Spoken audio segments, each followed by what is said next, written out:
when you stick three opinionated blokes in a room and put World of Warcraft in front of them. A completely unchained view from each of them that clash in spectacular fashion, much like the best raids of all time. Classic. There's going to be someone who's always right and someone who's always wrong, like Dunkirk is, as we know the latest raids are much better. So, with that in mind, it's time to take a look at the latest Warcraft news and speculation. But be careful what you wish for, because You think you do, but you don't.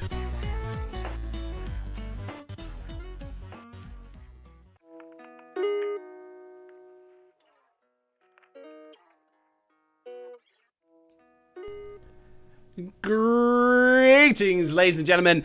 I am the almighty Farseer, the most powerful shaman in the entire Warcraft staff crew, because no one else is greater than me. I'm so powerful that shamans are not even worth my time. Not even a warlock anymore. I'm a demon hunter. So I've just like you're so powerful that you're actually breaking your green screen behind you. I know. Do you know what? That's how powerful you truly are. That's how powerful I truly am. You are here with You Think You Do, But You Don't, with myself and one and only Kexman. You are here. Kexman is here. I am here. I'm here. I've finally made it here. It's always a rush to get home after work on a Friday for the show, but I will not miss one. I will not miss a show. And what a show it's going to be this week. We are 1 week away from BlizzCon. It's getting close, that time of year, and it's always weird. So hot in October. Yeah, I know you say it quite a lot in the fact that you turn around and you kind of say, you like earlier on this year, you weren't interested in BlizzCon. You said, I'm not feeling it, which is fine, perfectly fine. Yeah. However, we're a week away. Are you starting to feel the hype train kind of build slightly for yourself? Do you feel it now, Mr. Krabs? Yes. Exactly. I'm feeling it. I'm definitely feeling it. So okay, let me clarify. Let me clarify with you. I was not feeling BlizzCon before we kind of got together with all the awesome people back here at Warcraft Radio, before we kind of got the team together, before we were going, you know what, we're going to start covering this, and we got really kind of dug in, like really deep in there. And now it's got deep. So deep. And now, big time ready for BlizzCon. All hype. I'm not too there yet, because right now I've got a lot of other things in my life, focusing on work and other things that are going on. When we start rolling through Wednesday coming up into Thursday into Friday, that's when I'm going to start feeling That's when it starts. That's when it starts building up. Yes. It's going to be exciting. And for yourself and Auto and for the audio listeners as well, that can't see this. My background this week, it's usually the Orgrimmar Tavern. It actually is the Headless Horseman right now. Headless Horseman. It is because I want us to all remember, amongst all the hype and the busyness of all of our lives, that it is Spoopy month. We are rolling on to the last and final week. And Dunkirk is a miserable git. He's like, it's Spoopy Day. It's just one day. Yeah. No, screw it. October is Spoopy month. Celebrate the month. Yeah, but he's Scottish. That's kind of what they do. They kind of just go, oh, it's a single day. Like, oh, we won one battle. Congratulations, but we won the rest of them. But yeah, Spoopy month. It's the last week as well. Get your spoop on. Halloween is here. Hallow's End is in WoW. It's going through all the games right now. Get your spoop on. I've got the Headless Horseman with me. What are you doing? And also, hi, Eric, in the chat. Hello, it is hot in here, and you are sweaty as well. It's both. Bit of column A, bit of column B. That's what you get for living in California. Exactly, which I will be visiting next week as part of Warcraft Radio's coverage of BlizzCon. But before that, here on You Think You Do But You Don't, myself and Farseer, this week with the week before BlizzCon, we're going to be taking a look at all the various different games and IPs that Blizzard currently have out, and talking about our hopes and dreams and even possibilities for what BlizzCon can hold. Indeed. There's a lot of rumors, there's a lot of leaks coming out, we don't know what to believe. There's a couple that are front runners, we'll probably discuss a couple of those, and we will have to see where we go from there. Mm-hmm. Speaking of going from there, we're also going to be taking a look at something that has stirred up a lot of contention this week, and that is corruption. For those of you that don't know, Warforged and Titanforged have been replaced by a corruption mechanic. We'll go deeper into it. It has been causing a little bit of a fuss. We have, in the past 5 minutes, we have had clarification from Ian Hazakostis himself in regards to how the corruption is going to work, and we will be taking a look at that. But for those of you that don't know, pop on over to Wowhead, good people, and you'll be able to see exactly what the whole corruption thing is all about. It's very, very interesting. I'm going to have to throw away all of these notes because I read like a 12-page essay that we're going to talk about on the corruption in big game companies. If I knew that's what you meant, I wouldn't have. That's all. I wasted like I think 5 hours. And you only managed to get 12 pages? That's pretty pathetic, to be honest. Look, we're limited on the time for the show, right? Okay, but, so let's. Speaking of limited time, there is limited time before BlizzCon. I think we should dive straight into what is coming at BlizzCon. Okay, before we do that, can I request for you to stop diving into things? That is no. I will dive into Sylvanas. I will dive into BlizzCon, and I will dive into anyone that gets in my way. Oh, those 3 rules: Sylvanas, BlizzCon, anyone that gets him. That is good. If Ian Hazakostis stands on my way, he better be prepared for a diving. He better be prepared for a diving. And trust me, a man of my stature, you do not want diving at you. Or in you, anywhere. It's like you generally don't want me around you. Let's be honest now. So be prepared, BlizzCon, because Kexman will be within your vicinity. I will be in the vicinity, and let's dive into some of the. Please give the man. Please give the man at least a good, 5-foot radius of space when he's walking through the convention center. I need 5 foot of space at all time, just in case of any sudden diving. Yes, I'm like a footballer. For your own safety, just keep for away. my safety and theirs. Mm-hmm. So I've been throwing you off. Should we start with the obvious one, which of course is World of Warcraft. Promises. Oh gosh. Should we start with the obvious one, which of course is World of Warcraft? What is World of Warcraft, Kex? I've never heard of this game before. You've never heard of World of Warcraft? Neither have I. No. No. So World of Warcraft obviously is one of the biggest games in the Blizzard arsenal when it comes to BlizzCon. They generally always have something. The years that they haven't, for example, last year, where they did have a little bit, but it wasn't fantastic, have generally been flops.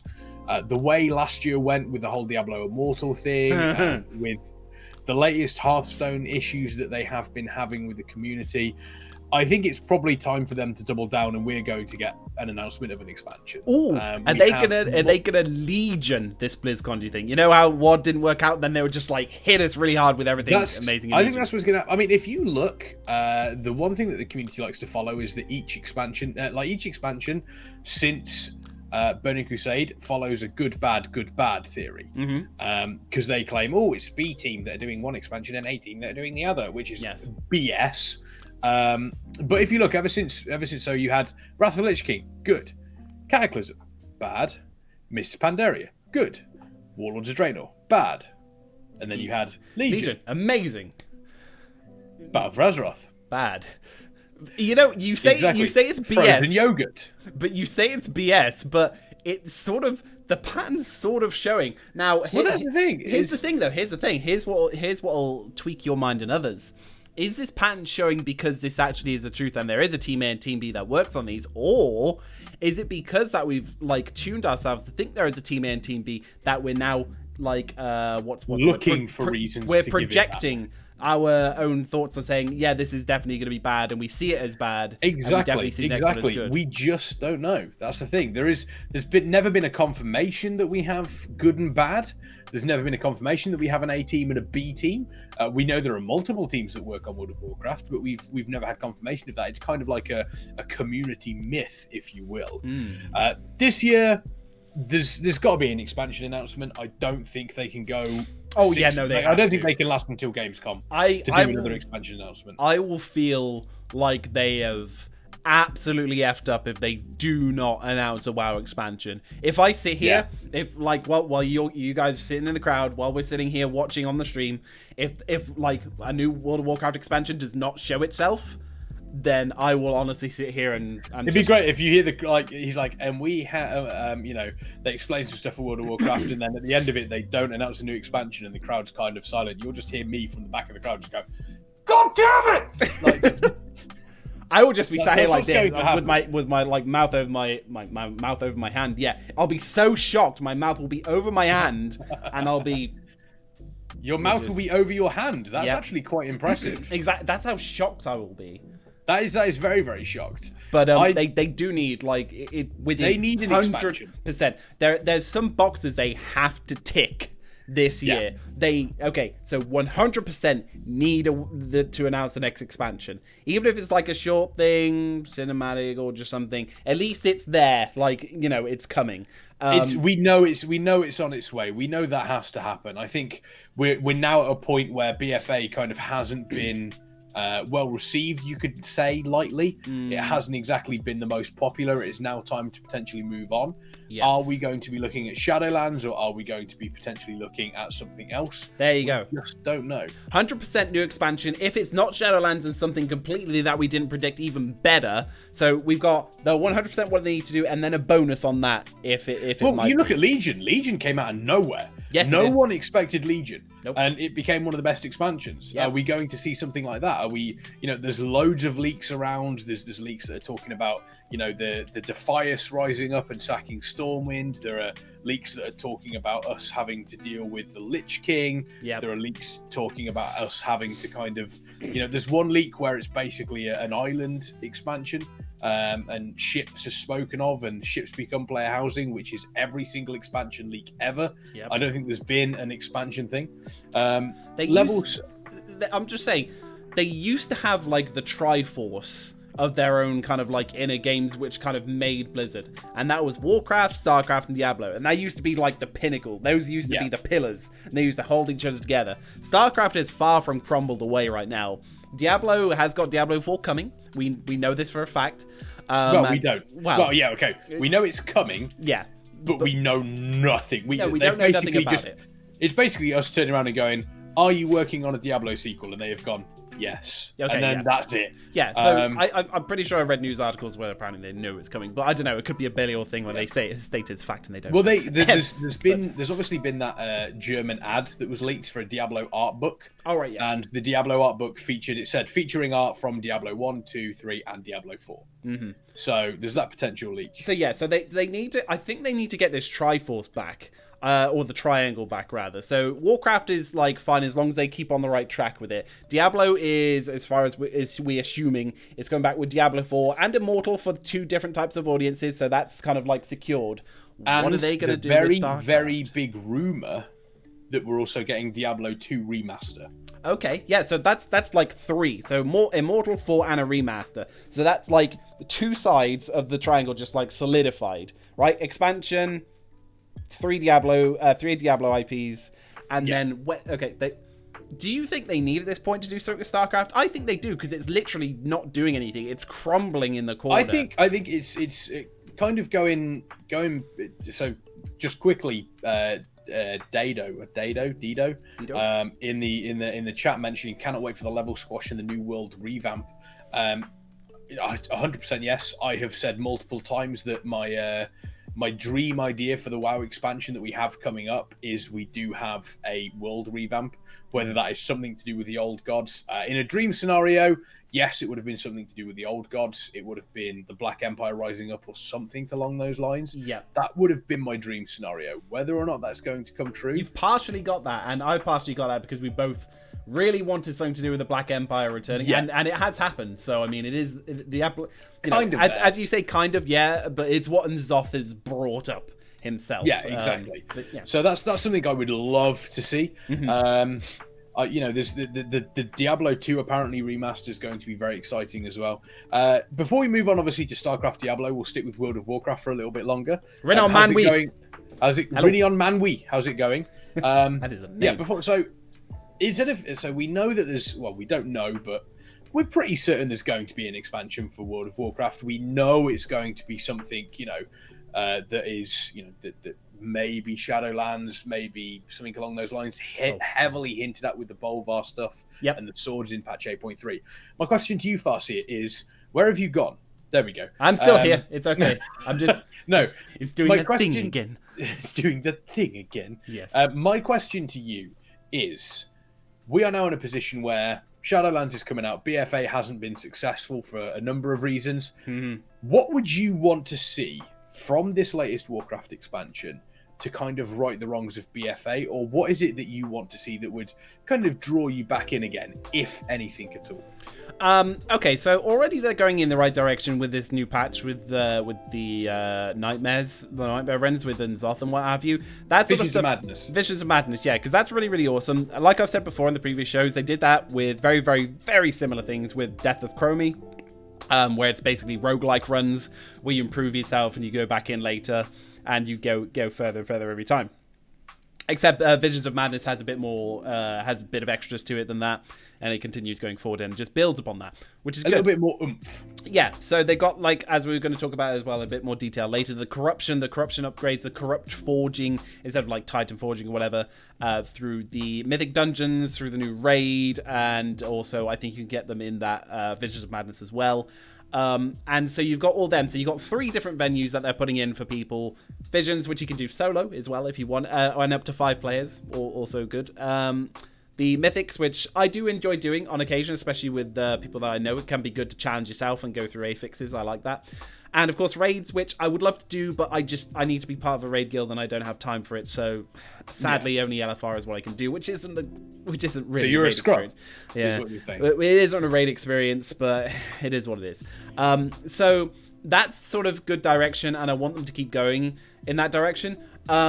What do I want to see coming in the new expansion in the future? I want to finally see player housing or guild housing, maybe even both, right? Because they tried it and they said, oh, it happened in WoD. No, that was not player. It wasn't. You got a garrison, which they said you didn't need to do, but you did if you wanted to advance in WoD in any meaningful way. It's like saying, oh, you don't have to have epics to get in to go and run dungeons. It's like, yes, but if you go in there with greens, you're going to do hardly any damage. It's going to be horrible for everybody. You don't technically have to. Tell that to vanilla dungeons. Well, yeah, I know, vanilla, if we're talking about classic. Well, actually, no, vanilla dungeons as a default, you hardly do any damage and are terrible for everyone. So that is true. I suppose, yeah, it does kind of make sense. It does. So, yeah, I want to see, I do want to see proper player housing, because they do seem to be getting down to a bit more of a personal customization sort of level, with the new allied races going in, with nice little, with dropping the language barriers for cross factions. Well, we don't know if that's a thing yet. Well, they've been dropping it more and more over the years, when it comes to demon hunters, when they've released for Pandaren and can now talk to each other when they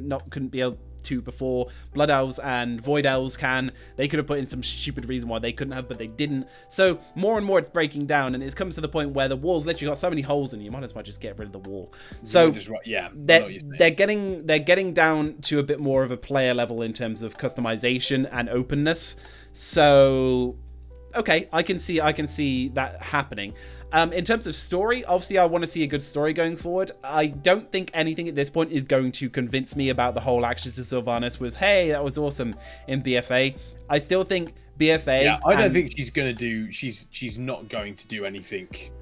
Like, she's not going to be redeemed, shall we say. It's not going to be like, oh, she was doing this the entire time. Everything she did in BFA makes total sense now. It's not going to be one of them things. It'll link it all together probably and be like, oh, that's why she did that. But it won't be, oh, well, now it's fine. No one's going to say it's fine. It was all... I mean, a little hint towards that is what happens in the raid with Ashara.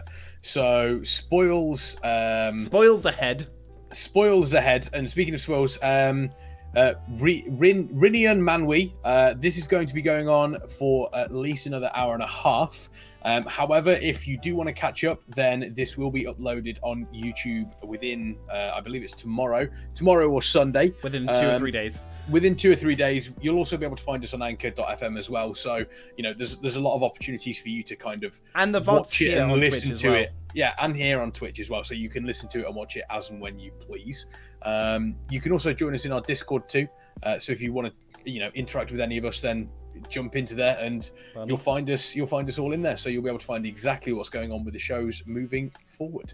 Yeah. It's interesting to note that with Ashara, and again, spoils ahead for the latest raid, you essentially you're fighting against her torturer, and in the end you manage to kill her. Ashara is freed, and she tosses the Black Blade Xalatath at your feet, saying that this is pretty much the only weapon that can really kill N'Zoth. She mentions the fact that N'Zoth was the weakest out of the old gods. He might be incredibly powerful, but he was definitely the weakest. We let her go. We let Ashara go, and she mentions that she's not interested in this because the struggle for the real throne, or the real, her exact words are, the struggle for the real seat of power is elsewhere. And then she goes, and then she leaves. So I have a burning question with that one. You have a burning question. Because I didn't know this. Why didn't Zoth, when he pulled her in and brought to Nylothar and had her captain, why did he let her keep the only thing that could kill him? We don't know. That's the thing. Right. Okay. We don't know. That's the thing. Again, it's stuff like this that lends credence to my theory that us defeating N'Zoth is a vision. Maybe, like, it seems really, really stupid to me if it comes to that. It's like, yeah, we did kill him, he did kill him with the blade, and then you go, okay, so then he let her keep the blade because he was an idiot? Like that's also a possibility. Fallible. The old god is fallible. And because he wasn't making a big brain play, it's possible he didn't know that she had it. It leaves. There are some questions to be answered, but I feel as though we will get those closer. Because again, we are going into these raid fights and some of the raid fights are legitimately just here's a boss. Whereas this one is has a little bit more story behind it, has a little bit more lore behind it. So it's going to be interesting to see exactly what we get from that with doing some of the questing zones. Doing some of the storylines that are going to come in 8.3. So I'm excited to see what goes along with that, whether or not we're going to get something, or whether or not it's almost like, we didn't know that she had it. Okay. I don't know. We will have to wait and see. So your story, your thought process of Sylvanas not being redeemed, if you will. Yeah. I definitely, I don't think we'll see her be redeemed. It would be ridiculous. I can see her being more of an anti-hero going forward, where, maybe this time she was bad, but next time she might be doing a good thing. Admittedly, she might be doing a bad thing for a good reason. We don't know. I don't think she's going down the path of Illidan. I think she's literally being a bitch because she's a bitch. And she wants power. That's all I think it is. And she thinks she's above everyone else. She is clearly getting a god complex now. After calling everybody in the Horde nothing, all the Alliance, you're all nothing. She's acting as if she was above them. So yeah, no, she's definitely getting a god complex. She's not doing it for anyone but herself. She doesn't even give a crap about the Forsaken, as we've heard. So yeah, no, she's pretty much just in it for herself. That's fair enough. For myself, as long as they continue, I would I need a removal of any form of artifact power. Yes. As anything, like any arbitrary sort of grind that we have to do outside of, we already have a gear grind to do. I'm fine with you making the gear grind slightly more difficult. I'm fine with you making the encounter slightly more difficult. Yeah. But for the love of God, stop giving me stuff to grind on top of the gear grind anyway. Yeah. It's a nice idea. It was a nice idea in Legion. It kind of tied in. It was good. It was enjoyable to have those weapons. But at this point, it's just arbitrary. I would much prefer, instead of us having an arbitrary grind with some sort of Azerite power to unlock talents, give us the talents at the start and have something. And again, we'll get into corruption slightly later with the Titan Forging and War Forging. Give us something along the lines of the old Valor points in Mists of Pandaria. So the old Valor points where you could upgrade gear. So you'd have 2 upgrade slots, boom, boom, you upgrade it. You get to choose what you can upgrade, but you only get X amount of points per raid to maybe do 1 piece a week. Okay. Maybe 1 or 2 pieces a week. That would be I would prefer that so much more, because it then gives you a steady progression rate that you can see and is attainable, but it's also not ridiculously powerful and tied to any abilities. Do you think that this whole Azerite power and everything with the artifact power is their answer, or them trying to answer the... I say this and they keep adding more levels, but it feels as though part of it is like, oh, this is your level plus, your prestige levels, without saying their prestige levels. It feels as though it sort of is, but it sort of feels not at the same time, because they're already adding it on. Because I see where you're coming from. We can't keep leveling, right? Because they keep squishing us again and again and again, because they know things are getting too high. So then they need an answer to it, rather than just putting a band-aid on it, which is them squishing every time. Eventually we're going to end up with a wall of band-aids. It's like, just operate. Like, you know what I mean? Yeah. Instead of just putting a band-aid on. So they need to answer this. Will they answer this in next expansion? Well, I hope so, because this is not they should do all of it soon, like in the next expansion after next or something. Yeah. It needs to happen now, because this has been a problem for a while now. Because... I think they definitely. I think we will go down a path where we will see. So Azerite power itself at this point in time isn't too bad. Yes, you do have So well, allow me to preface that. So at the start, it was terrible because you consistently had to unlock new gear. You consistently had to unlock new traits. You consistently had to, and there were certain traits that were better than others. That was a terrible system. I'm fine with gear having... So gear now, you get gear. They're all unlocked. You need a specific heart level to unlock the last slot, but they're all unlocked. You can get them all. Yep. I would not necessarily be against there being a small... So, for example, this latest patch, they've introduced the legendary cloak in patch 8.3. Yep. That you can then unlock and get higher levels by, doing the Visions of Madness, for example, or some of the assaults. If that was a singular piece of gear, I wouldn't mind that too much, because that's a singular piece of gear. That's just one grind, and it kind of goes along. If it goes along with the gear grinds that you're doing anyway, so it involves raids, it involves mythics, something like that, that's fine. Yeah, that's okay. That's a progression system. It's tied to one thing. It's not arbitrary. You get X amount by doing this, so you can go, right, okay, I get that talent and I get that talent, and you move through that, so you know ahead of time what you're going to get. Yeah. What I don't like is RNG on the gear that you're going to get as to what gear it is. B, the fact that you at the start it was consistently upgrading as your heart upgraded, which meant you were always playing catch up. But then if a new piece of gear dropped, all of a sudden you're behind. Something along those lines. I think again, a single piece of gear isn't too bad when it's tied into a major system that goes along with the expansion for mythics, raids, everything like that. That's when you start to run into problems. Yeah. Okay.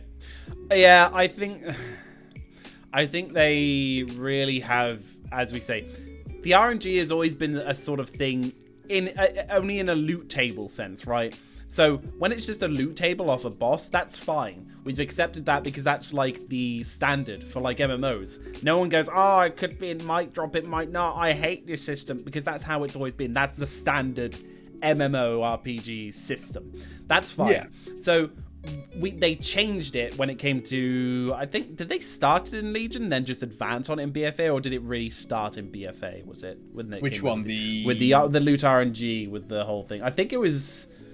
So you obviously, it sort of started in Legion with the mythic chest, didn't it? Really, I guess. So it technically started in Legion to a degree. Well, actually, not so much. It technically, I suppose you could argue, it started with the embers and stuff like that, and the additional drops you could get. What apparently says Rev.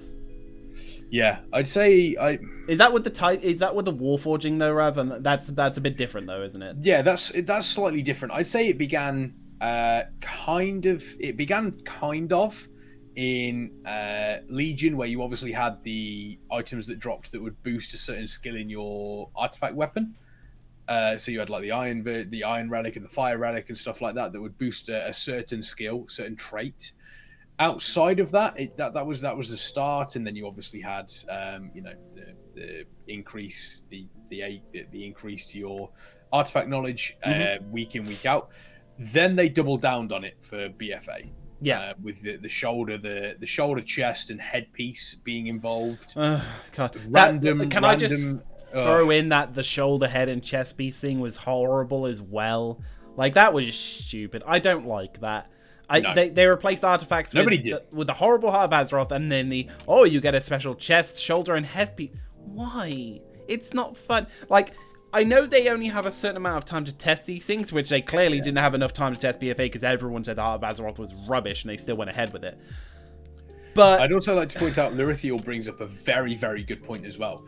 We're talking about RNG for gear in regards to, the various different things, Azerite gear, the affixes, the traits you get on your Azerite gear. Legion is actually the worst offender for RNG. And the reason for that is legendaries. Now, there were certain legendaries for classes that were so far ahead of every other legendary that if you didn't have it, it was, you were instantly crippled. And that was the biggest RNG until the end of the expansion, when they obviously changed some of the stuff. I remember then the high-end raiders had to re-rolling entire characters when they didn't get the right legendaries. I remember there was a ring for Fury Warriors at the time. I think Arathor's Stone Heart, which basically gave you the chance to, upon attacking an enemy, to get your execute usable on any health free of charge. If you didn't have that ring as Fury Warrior, you basically weren't playing a Fury Warrior at that point. That's how, and that was the same for every single class. Every single class had 1 or 2 legendaries that were so far ahead of all the other groups that if you were lucky enough to get it, all of a sudden you were the best DPS in the raid in your group because you had it. So that was when the RNG, and a lot of people hated that, and it's interesting that it was removed for BFA because it was so controversial. But now we're kind of going down the route of, that you've got the traits on the Azerite gear. Luckily, it's getting slowly but surely better. Whether or not we're going to see that removed in the next expansion, I don't know. I hope so. We hope so. Like I said earlier, they need to make these better changes now rather than later, because who's going to be about later? I think it's now starting. I'm not going to go down the route of, like everyone said for years, WoW is dying, because that's just... WoW's been dying for the past 15 years. That's the meme. But, I think it's showing that it is dwindling a little. It's past its peak. It's way past its prime now. Like, it's had its 20s. Wrath of the Lich King, it was 20, it was like 22. It's 23, it was like all spry. Now it's getting like in its like late 30s into its 40s. You're like, spring chicken anymore, WoW. Like, but they can still pull something out if they try hard. They can. But the thing is that you can't impress your audience as easily anymore, especially as a lot of them are more mature people. I think we said this the other day, that there's not a lot of new people coming to WoW. It's a lot of people that are already played, or I guess played before, are the ones playing. You're not drawing in a lot of new people. Case in point, Warcraft Classic. Yeah.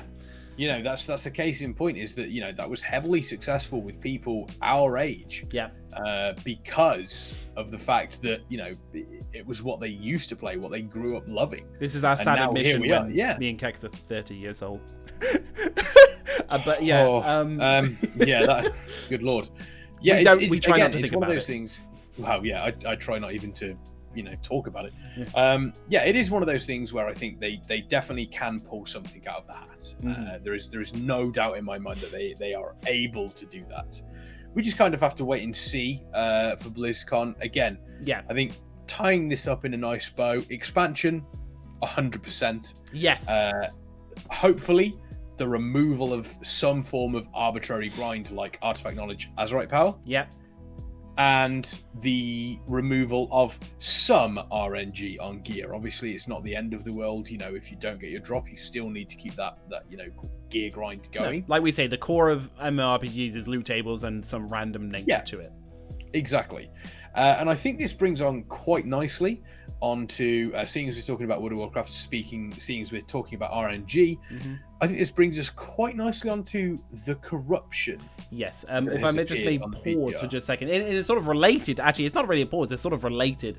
Going back to Dido's comment, saying that he really will think that they'll keep the level cap 60 and everything from then on will power up like artifacts like Azerite gear and everything after that. That turns in prestige levels. I don't know if it'll go down to 60. I think they might cap it at its current level, because making it lower feels a bit weird. If they did, I think the lowest they would go would be 100 at this point. It's a round number. Everyone loves 100. I honestly think they would go 60. Do you think? Simply because, you look at how successful WoW Classic has been. You bring that nostalgia back to the game. You bring it back down that way, and you turn around and you say, okay, here we are. Then the only problem you have then is you sort of got to spread 60 levels across all those expansions. So Eastern Kingdoms, Kalimdor, Northrend, Pandaria, Outland, it's fine. Legion, Broken Isles. What you do is you then turn around and you make everything adapt to your level. Level anywhere in whatever order you want. Level anywhere in any route that you want. Yeah, now, why not? that to me, that give the player choice. Give the player choice to do and level how they want. Yeah, sure. They want to turn around and they want to go, I'm just going to level 1 to 60 in Northrend. On a side thought though, on that sort of then makes the new party sync sort of redundant, doesn't it? In a way. Kind of. It basically you think Blizzard, now that they put that in, brand new party sync system, how they're going to progress, it's going to have to work in tandem with that, because otherwise they've just wasted hours and hours making this brand new sync system. So I don't mind the 1 to 60. I don't mind leveling down to 60. You can still keep the same leveling time. You can still keep the same experience percentage. You just change it for a level 60. You still then keep the level restrictions. So Outland, Northrend is 60 to 7 or whatever it is, 60 to 80 or something along those lines. You then have Mr. Pandaria and Warlords of Draenor be your 80 to 100, and then your Legion 100 to 110, BFA 110 to 120. I think I would be fine with that. But you just squish it down slightly into the 60s. Yeah. You basically just half everything, which I wouldn't necessarily be against that. I think level 60 is a good level. We're now getting to the point where you're going to get level 130, and it just sounds a bit ridiculous. Yeah. Taking us back to sort of like level 60, maybe onto level 70, I would be perfectly fine with. I feel as though it would be in line with what they're doing. It would be in line with the squishes that we've had in the previous expansions, just maybe not as drastic. Yeah, okay. I like level 1. Rav says, level 1 doing Lich King content, let's go. You know what? How cool would it be to start out as like a Forsaken, level 1, Howling Fjord, go. Like, that would be pretty cool. Exactly. Like, start out in whatever expansion you want, like, really. Exactly, and you could even tie it in lore-wise as that was when your character first inscribed into the Horde of the Alliance, is when they went to Northrend. Yep. Or Pandaria. Interesting points here. Rav in chat, what if the level sync is just their beta test for the next expansion squish? I honestly wouldn't be surprised. Blizzard is always testing. Blizzard is always watching. I'm watching you players. Always watching. That's Blizzard. Blizzard has turned into what's her name from Monsters Inc. I love it. Roz, that's it. Yeah.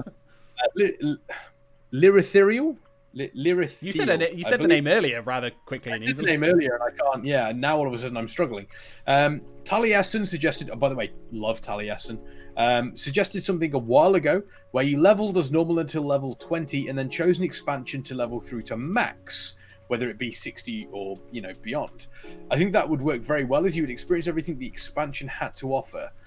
Yes, I do like that. I necessarily wouldn't be a fan of you being locked to that expansion though. I feel as though that would, it would potentially be a bit annoying. However, I imagine you could target your favorite expansion. It would give you a little bit of more, a little bit more incentive. Like okay, I'm holding my hand up. I don't level alts. Everyone that knows me knows that I don't level alts. The complete opposite to Rav, who has every alt under the sun. Yeah, exactly. You can't act surprised. You know for a fact that I don't level alts. But if they introduce something like this, I would 100% level an alt through Wrath of the Lich King, because that expansion was just beautiful. Oh yeah. Do you know where I level an alt through? Design, in both art design and quest design. Where would you level? Yeah, I would do Wrath. Yep, but another choice of mine would definitely be Pandaria. Pandaria.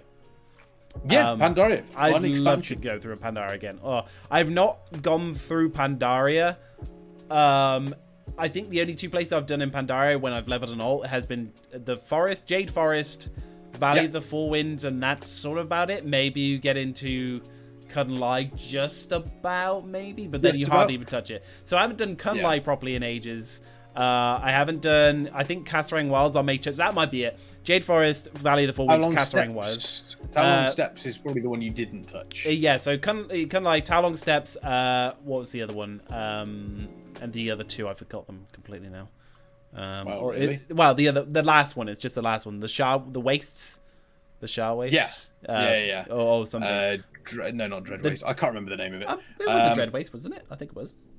It might have been. It was a Dread Waste. But yeah, like, I've hardly touched any of that content. Yeah, but Dread Waste. It was Dread Waste. absolutely love Pandaria. Like, the story in Pandaria is really cool. The music, the aesthetic, everything about Pandaria. So if you say, look, you can level from 1 or, as Lithiriel says, 20, and you can go from the start of Pandaria and experience it with a friend or whatever, just go both choose Pandaria. Heck yeah. Like, big time. Would that be... So, okay, so I am suddenly in control of time. Let's imagine that for a second. I'm in control of time. Kex is now part of the Bronze Dragon flight, confirmed. I can't do a Chromie. Shall I try and do a Chromie impression? No. I don't think I can do a Chromie impression. No. Yeah, so I'm now in control of time. I turn around to you, Farseer, and I say, hello. I can take you back to one expansion, to the start of an expansion, for you to experience it again from scratch. Okay. Which one do you do? That's a tough question, and I also put that question to everyone in chat as well. So everyone in chat that's currently listening to this, obviously I am now in control of time. I can take you back to one expansion to experience it from scratch again.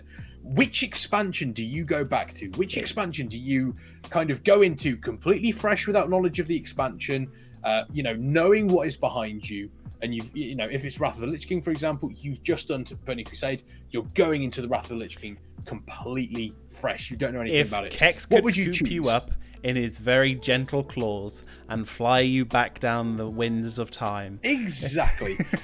So I already straight away we have 4 votes for Wrath. Okay. Wrath of the Lich King straight away. We do have 1 for Pandaria, because it was magical to explore. Salty Murloc, I agree. Yep. Pandaria was a beautiful expansion, Big and a lot of people crap on Pandaria.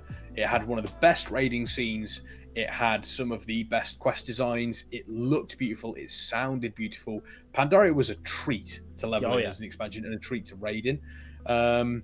Wrath, because it had a solid story to follow. It felt good, though. I think Pandaria, in terms of flow, did you not feel like from zone to zone it flowed rather well in terms of a leveling experience? Yeah, it flowed rather well. However, I will say Wrath flowed better.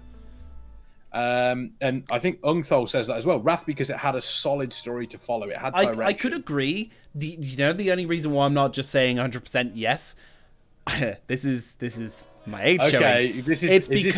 It's honestly because I don't remember it fully. It's been that long now since I leveled it.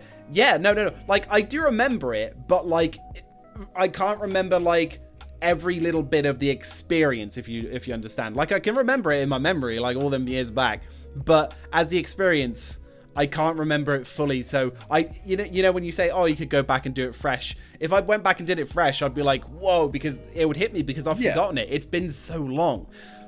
I'm not saying that I wouldn't do Wrath again. Heck, yes, I would do Wrath again. Like I say, Arthas and the Lich King, that's like my best sort of story and my best your jam, yo. That is my jam. But I think the reason why I always put Pandaria first is because it's a little bit more... It's not so old back, and I still remember the experience quite fresh and fondly in my mind. Yeah. So then I go, heck yeah, I'd go do Pandaria. If someone said, let's go do Wrath, I wouldn't deny it, but... It's probably why I put Pandaria. Some interesting points. We've got a couple of votes for Burning Crusade. Omega 629 69 says Burning Crusade, maybe Wrath.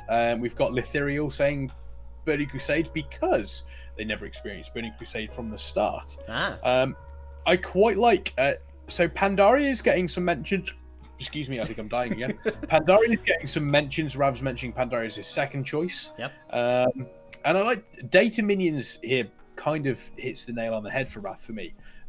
It was fun to farm. Like, later on, some of the stuff, the systems, the grind was annoying, but the story was so on point. So on point with Wrath of the Lich King. And being in Ice Crown Citadel and seeing Lord Marigar for the first time was, I would 100% agree. I tell you what, and I've said this before. Yes. This is, in relation to Data Minions' comment, is that ICC for me was like the pinnacle of their raid design. Everyone loved Ulduar, and I do not blame them. And there were definite issues with the the set amount of tries per heroic boss at the end. Yeah. That was a nightmare. That was a pain in the arse. However, the raid design in both sound, art, and fight design is the best that we have ever had from Blizzard. The final fight, I'll still never forget the first time I fought Arthas, and I was sat there going, yes, this is what you should feel whilst raiding someone like Arthas.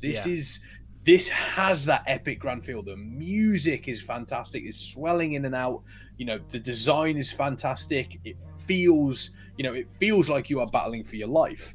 And I did not feel that until Pandaria, when I fought the Lei Shen, the Thunder King. The design of Thunder King, the music, the fight was fantastic. Again, it inspired everything that came along with the Lich King. Yeah, that hasn't been done since. So far, that has not been done. So the only two bosses that I would put on that pedestal are Lei Shen and the Lich King. A lot of people are mentioning, Wrath being, and I think it's safe to say with everyone's mentions here, is that Wrath is the one that people would go back to, with Pandaria being a close second. But it's Ulduar was fantastic. Salty Murloc, good question. I wonder, outside of BFA, which expansion would people not want to go back to? Interesting. And straight away, Lithiriel, Wand. Straight away, not even a question. Just literally just Warlords of Draenor straight up, don't like it. Rav with a controversial opinion, Burning Crusade. Rav saying he wouldn't want to go back. That's a strong opinion there, Rav. Yeah. That's a very strong opinion. I mean, it's fair. I mean, if that's how you feel, that's all good. It's one of those things where I think the design of it was a nice idea. And it does almost feel as though it's kind of blasphemy in the WoW community to talk bad about Burning Crusade. However, I think it's fair to say that Burning Crusade definitely had some areas that fell flat. Yeah. There were some definite areas that did feel a little bit flat. Least of all PvP, which was painful. And leveling in Burning Crusade, I will admit, was more painful. It's the most painful expansion leveling, Burning Crusade, and that is a hill that I will die on. Burning Crusade was the worst expansion to level in. I will die on that hill. So we've asked the chat, Farseer, but what was your answer? What would you go back to? So did you say Pandaria, or would you go back to Wrath? Would I go back to Pandaria, or would I go back to Wrath? And I can only choose one. You can only choose one, but you are experiencing it for the first time. So you're experiencing it, you're going... So, for example, you are experiencing the opening of Pandaria, where as the Horde you go into Jade Forest and you have that whole situation. Or you have the opposite side, which is where you can choose. Do you want to go to, obviously, Borean Tundra, or do you want to go to Howling Fjord? Which one do you go to? Which one do you choose? And your introduction to both of those zones as you will. Which one did you choose back in the day? Do you remember? What did I choose? The zones. Yeah. Because there were two leveling zones. Howling Fjord I wanted to go to, because I kind of liked... When it came to Wrath of the Lich King, also I've changed the music to Arthas in the background. So, oh, good. Yeah. So when it came to Wrath of the Lich King, I always was really strongly on the side of the Forsaken and the Blood Elves of wanting revenge on Arthas. And although the Horde was really powerful and you had the Orcish Horde going there and kicking ass, I wanted to see what the Forsaken were doing, and I wanted to side with them. So I went Howling Fjord. Didn't regret it. Howling Fjord was a brilliant zone. Loved it. Tried Borean Tundra later on. I was like, I'm glad I didn't do this zone, because some people liked it though. You got Mecha Gnomes. As much as everyone loves Wrath, though, it did obviously with every expansion had its hiccups. Borean Tundra, in terms of zone design, could have been better, let's say. But then you hit Grizzly Hills and Dragon Blight. Ah, Grizzly Hills, Dragon Blight. Then you hit Crystal Song Forest, where you went into Dalaran. And then you... and Zuldrak. Yeah, let's not forget Zuldrak as well. Definitely don't forget Zuldrak. Yeah. So it's safe to say that Wrath was the pinnacle sort of like the storytelling. So would you choose Wrath then? I think I would choose Wrath. Also, do you know what? The big thing that everyone remembers from Wrath as well, Wrathgate. No one knew that cutscene cinematic was coming. Nobody knew, and it just hit everyone. To go back again and just go through that entire thing. That was the first time. It's like, because Burning Crusade never gave us anything like that. So we went to Wrath, and then we were hit with this, and it was like, imagine if you will as well, if Wrathgate was done in, or say for example they turn around and they say, right, okay, we're gonna remaster Wrath of the Lich King just out of the blue. Don't tempt me, Frodo. Just you, thank you. And they revamp the Wrath, and they do a proper CGI version of, like, imagine the CGI from the Reckoning cinematic with Sylvanas and Sorfang. Don't do this to me, Kex. As the Wrathgate, like, that would be. If, by the way, if anyone is really talented at CGI and using the Unreal 4 engine, get on it. Just saying. there is that guy that has remade the old cinematics. He remade. He's remade it. Yes. Unpopular opinion. I don't like it. Okay. He's remade it. He's and more power to him. Sorry, well done. I Kedit. I think his name is, who remade it, who does the cinematic revamp. So if you guys want to see like the Wrathgate remastered, and he's also done some other remasters like Black Temple and other cutscenes, look for I Kedit on YouTube. So that's IKEDIT, and go check them out because he does some awesome stuff. It looks good and I like it. The problem I have with it is that it feels, because he's remastered it in such a way where everything looks a lot smoother, it almost feels flat. It doesn't feel, it's too smooth. Okay. And again, not to take away from his talent or skill, very, very talented person. Yeah. Just my personal preference. That's fine. Not a huge fan of it. It looks a little bit flat, looks a little bit meh, if that doesn't have the grit of the original cinematic. Oh god, am I hipstering Wrathgate? Yeah, you probably are now. Yeah, you really are. That's exactly what you're doing. I also like Salty Murloc giving one of the best lines. That is my favourite moment from that Putris. Putris just being there. That is my favourite moment from the entire cinematic, and the speech he gives. I don't like the fact. You remember the way the community lost their mind when it came out, because they were like, what are the Forsaken doing? What is happening? Are we splitting up? I don't know what's going on. People lost their mind. Then oh god, yeah, that was so cool. The thing is that it wasn't followed. The annoying thing is that it wasn't followed up on like right away. You got to Icecrown though, and then obviously the alliance, or how it would be, between the Horde and the Alliance themselves, had kind of broken. You had the airships fighting, you had this, and that, and the other. Which is ironic, considering they then pay it off in the worst fight in Raid history, which is ironic. ICC is one of the best raids of all time, if not top, if not at the very least top 3 raids. But the gunship battle was just terrible. I don't have my shades here. I was going to I'm still going to do it. I imagine I've got shades on. Farseer coming at you here with life hacks, with the game hacks of World of Warcraft. If you ever do ICC and you're just running it for gear, stay on the Alliance gunship when it flies off, because then you spawn up on Sorfang's ledge ahead before the Horde gunship even gets there. Speed hacks, game hacks, it's life not hacks. Speed hacks because you still have to wait for it to arrive. Shut up, speed hacks. But that fight was terrible. But again, it's showing that they're paying off the stories throughout the expansion. And unfortunately, Wrath of the Lich King gets a little bit of a bad rep towards the end, because it actually finished on Ruby Sanctum, which was the worst raid I've ever experienced. Ruby Sanctum was just terrible, and whoever's idea it was to introduce that raid should be fired. Should be fired. So yeah, it's definitely, it's interesting to see what's going to come out of going way back. Definitely interesting to see what's coming out of BlizzCon for World of Warcraft. And we have had a very, very controversial topic come out recently from patch 8.3, which is the replacement of Warforging / Titan Forging. Yes. Titan Forging has long been a very, very, you know, a bit of a touchstone topic for the community. In that beginning WOD as well. Yeah.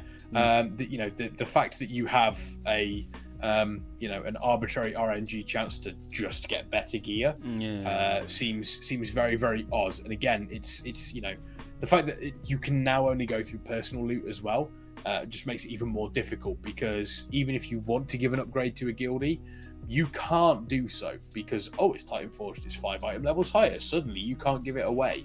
It's a very, very bad idea.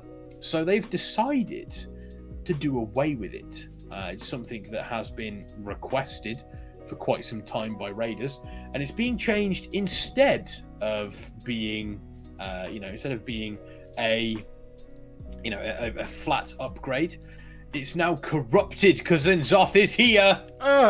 He is. He isn't, but he is. It's terrifying. So the corrupted gear essentially has a and people are up in arms about it because it seems to have a you know, a bit of a risk reward system with varying levels. So each gear you get, it would have a benthic style bonus. So for example, one of them increases the amount of mastery you gain from all sources by 4%. That's good. Unfortunately, it gives you 22 corruption. That's bad. Exactly. So the corruption stat on the item would eventually build up, and at certain breakpoints you would have certain things happen. So the corruption stat, also as you gain more corruption from your gear, your character starts to look a little different. Looks darker, shadowier. Looks, you know, actually the corruption takes hold of... I'm dying. Kex is dying. The corruption does take a hold of you, and of course there are detriments that come to your character as well.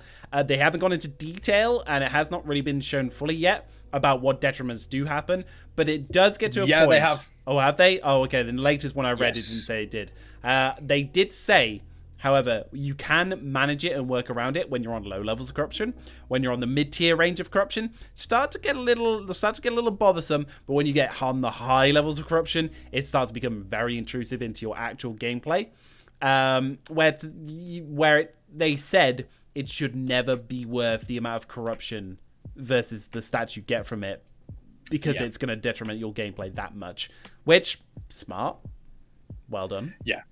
So it's smart. It's, you know, the one thing. So depending on where you are, so when you equip your first corrupted piece, you get the Grasping Tendrils debuff, where taking damage has a chance to slow your movement speed for 5 seconds. The magnitude of the slow increases with further corruption, which is terrible if you're a melee and you need to get out of the fire. Come on, we got to speedrun this mythic dungeon. Yeah, you suddenly turn into an ent. When you have 20 corruption or more, you gain the Corrupted Zone debuff. Your spells and abilities have a chance to create a corrupted zone at your location, dealing shadow damage to you every 2 seconds. The size and damage of the corrupted zone increase with higher corruption. So you could effectively, if you have 23 corruption, you could get hit with both of them. You could use a spell, get hit with an ability, all of a sudden you're slowed and in a corrupted zone. Yeah, that's great. It's fantastic. When you hit 40 corruption, you gain the Grand Delusions debuff. The Grand Delusions. Taking damage has a chance to summon a thing from beyond, which pursues you for 10 seconds with its speed increasing with further corruption. So that's an extra thing you could look out for. So at this point, you've been hit with an ability and slowed, used an ability and formed a void zone around you, and then you've summoned a chance from beyond, thing from beyond, which is beating the piss out of you. You've always got to say it in that way, though. You can't just say it normally. Oh, sorry. And then you have a chance to summon a thing from beyond, which is beating the piss out of you. There we go. And then if you go to 60 corruption, you're insane, because what will happen is you will take increased damage and increased healing based on your corruption level. So if you get yourself to 100 corruption, you have Your movement slowed when you use an ability, a debuff when you're hit with an ability, a corrupted zone appearing around you when you use an ability, being chased by the thing from beyond whenever you use an ability, and then your damage and healing damage is reduced. Damage taken is increased. The damage. Just damage. And your healing is reduced. So all in all, if you get to high levels of corruption, you are pretty much dead. Yes, you will get some very, very good bonus effects, but you won't be able to use them for long. I think that's kind of how the corruption works. I think we're explaining this wrong because Ringolf says you almost make it sound fun now. So now everyone's going to want it because they all want to summon the thing from beyond. What I'm going to do is I'm actually going to create an add-on that whenever the thing from beyond is summoned, it's me going, that sound clip. Thing from beyond. That's when you know it's on its way. Wonderful.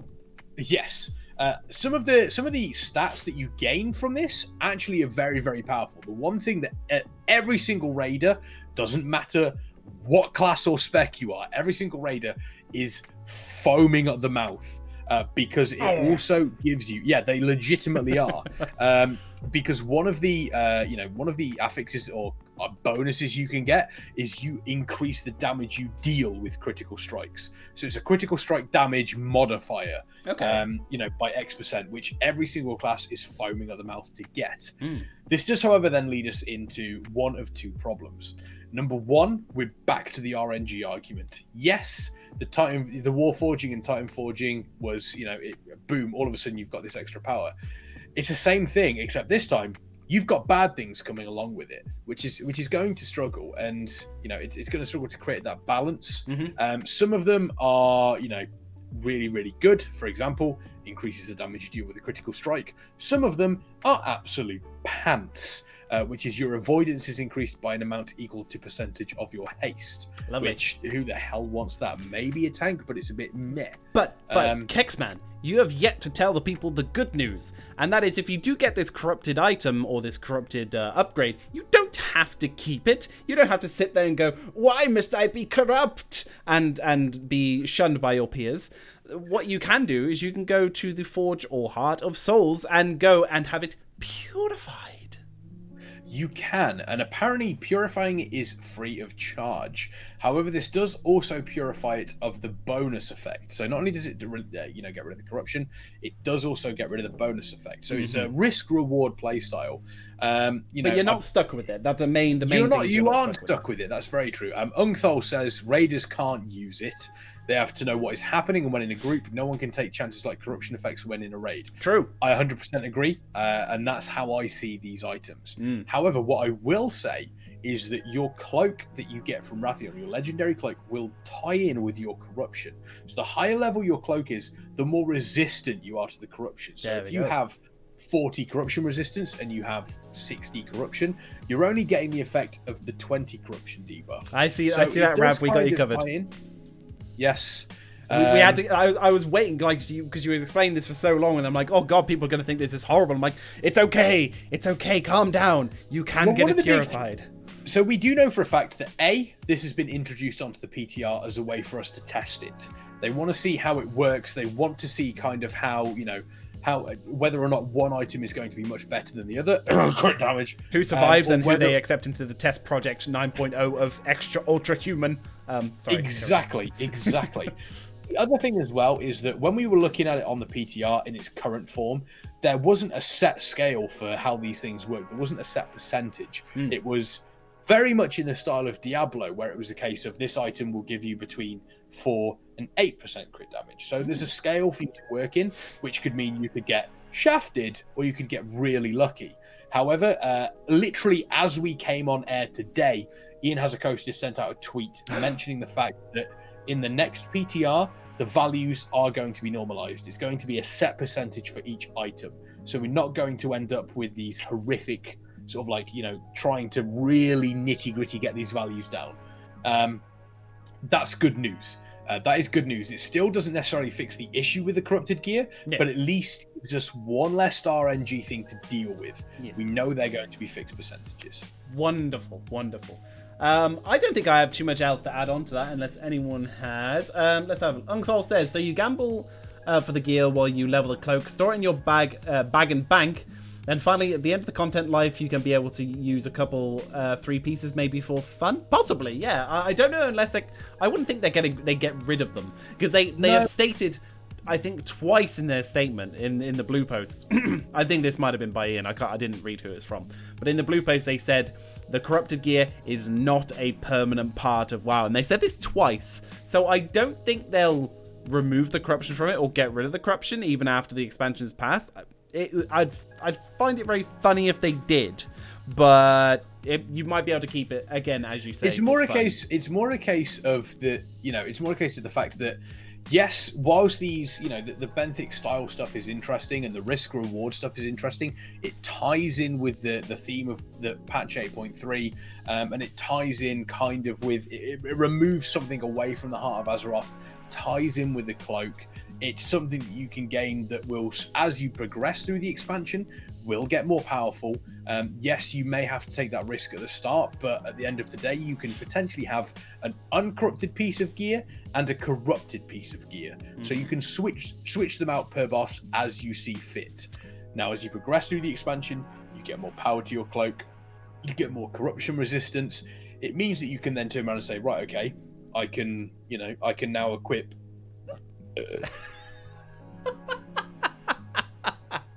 What just happened? I do apologize. You can now equip, 2 pieces of corrupted gear that you necessarily weren't able to before.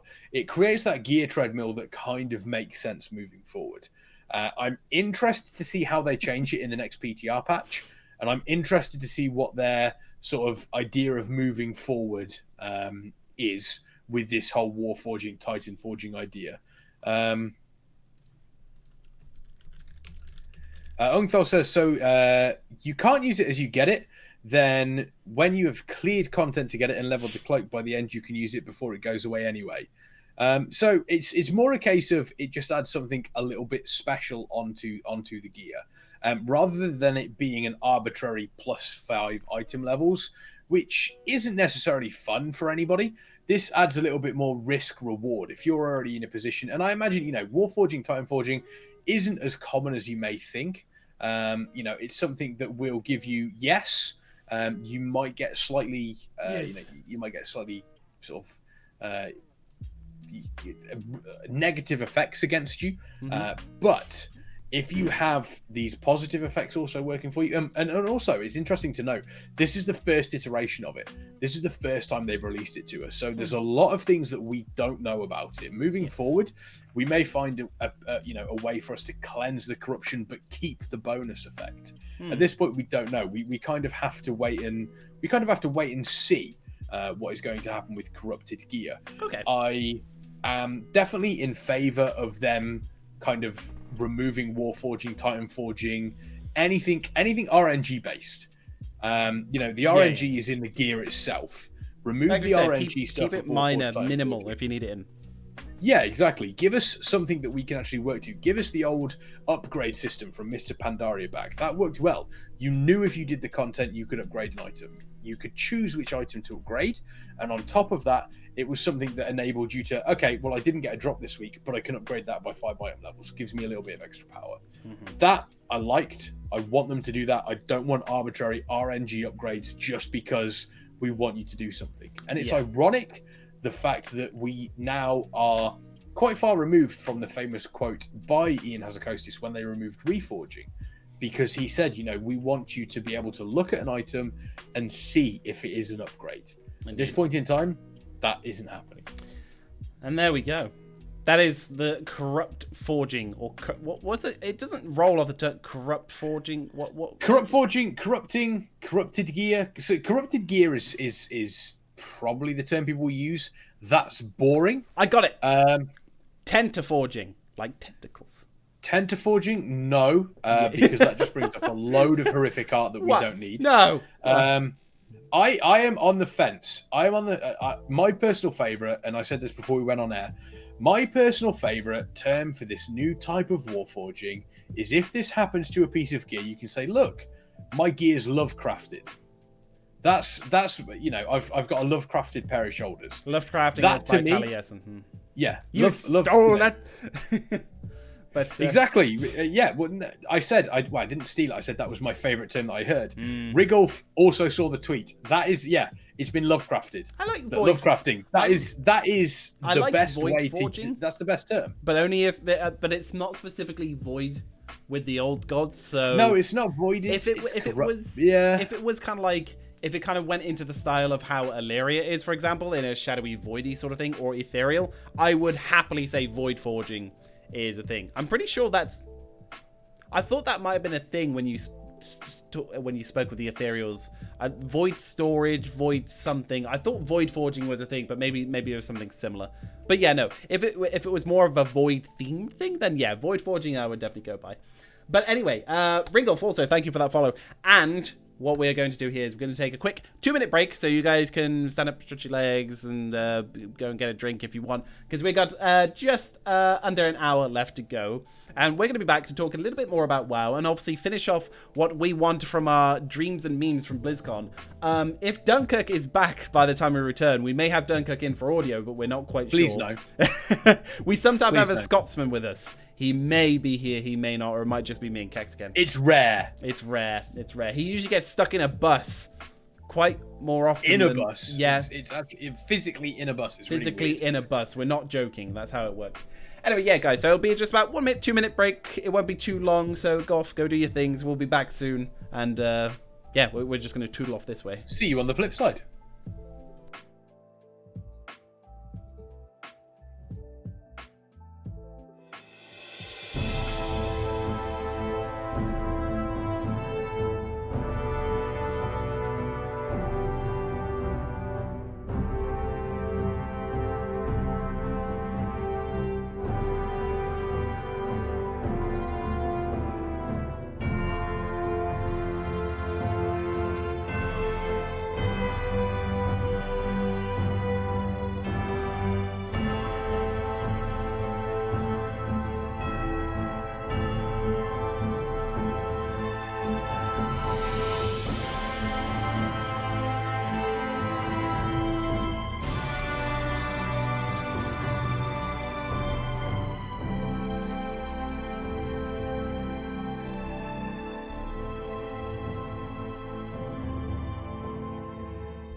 Here we go again.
Hello, and we have returned for your grand viewing pleasure.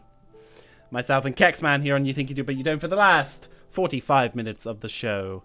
I wasn't looking at the Blizzard store for BlizzCon. I can't look at the Blizzard store. What do you think? I have money? Don't make me wheeze. I was going to say, don't make that noise, please. It's kind of distressing. It's very, very Do distressing. not make me wheeze, Kexman. Yeah, there's some interesting things in there that that I'm looking at potentially getting. I'm not 100% sure what While my there, main purchase at will BlizzCon. be. It's gonna be dangerous. So what Kexman is not going to spend, what he doesn't spend at the Blizzard store at BlizzCon, he's going to spend it. He's going to spend across the road in the gaming store buying Dragon Ball Super cards. So either way, no matter what happens, you're making fun of my addictive personality. No matter what happens, Kexman is going to come back from California with no money. Like, it's guaranteed. He's like, whether he goes, I didn't actually spend that much at BlizzCon.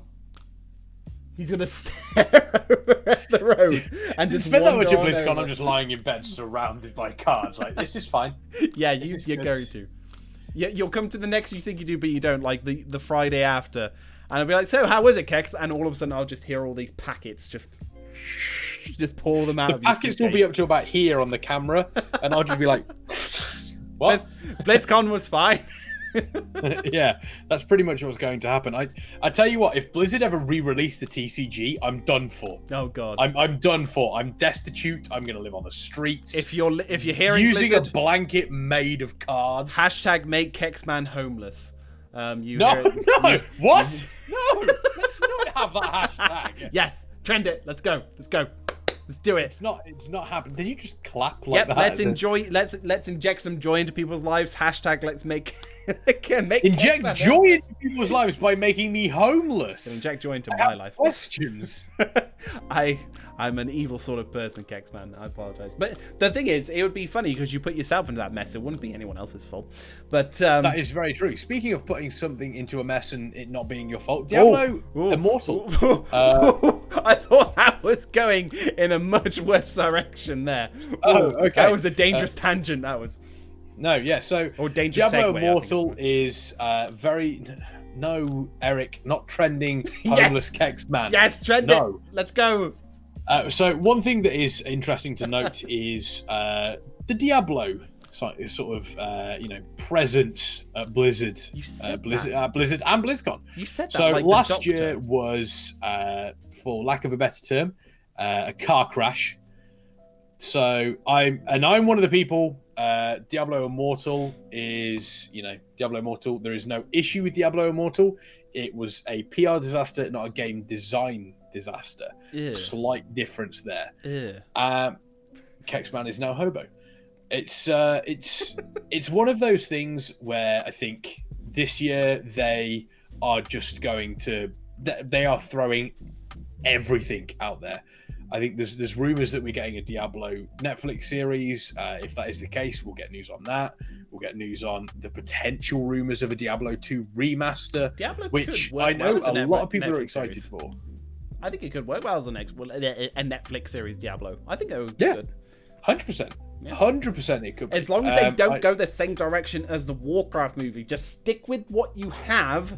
Don't derive from it. And you'll be fine. Yes. I think the whole idea of the Diablo 2 remaster is a good idea. Diablo 2 is widely considered the best of the Diablo games, and of course Diablo 4. There's going to be Diablo 4 news. Yeah. How much of it? We don't know. If they value their property, then they will release many news about the Diablo 4. Okay.